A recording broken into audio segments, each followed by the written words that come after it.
Fjölmiðlar voru harðlega gagnrýndir á stappfullum borgarafundi í gærkvöld og vændir að vera málpípu ríkisstjórnar og kaupa hérna. Fjölmiðlar voru harðlega gagnrýndir á fjölmennum borgarafundi í gær. Þeir voru sakaðir að fara blindandi eftir spám greiningardeilda og hafa verið eins og blaðafulltrúar ríkisstjórnar og eða kaupa hérna. Guðný Helga Herbertsdóttir hlýddi á frumalendur og fyrirspurnir úr sal. Fjölmiðlar hafa verið mjög hallir undir hina ofsakenndu markaðstrú, jafnt hér á landi sem annars staðar.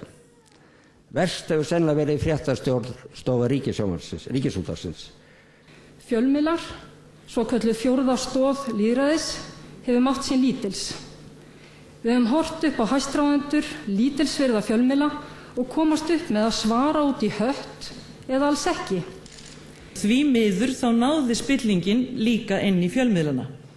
Dæmin sanna og flestir vita að eigendur einkamiðla hafa skipt sér beint og óbeint af ritstjórn. Ég get sagt 3 lýsingarorð íslenska fjölmiðla sem á við í flestum tilfellum. Sjálfhverfir, meðvirkir, yfirborðslegir. Það bara rosalega mikið tepruskapur ríkjandi hérna í fjölmiðlunum.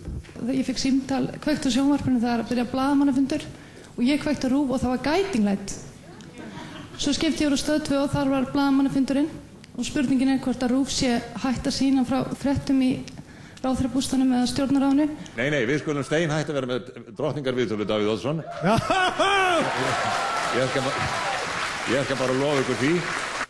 Á ferðin framtíðardrama sem fólkinu verður til ama, hreinrækta rán og hörmuleg smán og ykkur öllum andskotað sama. Næsti fundur verður eftir viku í Háskólabíó og þess krafist að ríkisstjórnin mæti en stólum með nöfnum ráðherra verður stillt upp á sviðinu.